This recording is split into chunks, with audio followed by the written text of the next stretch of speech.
So, what's up guys? Ito nga pala yung ginawa namin na project para sa MAPE na natapos na namin.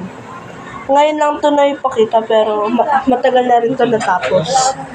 Mahirap rin yan mga guys. Isa-isang ganun. Yan o. Ganito. Kaya mahirap.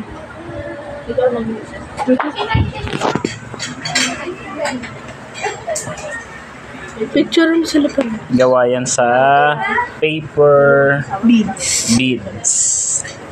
Si Jean Bay. Kita niyo yung mga detalye. Napakatagal niyan. Sakit sa kamay mag-roll.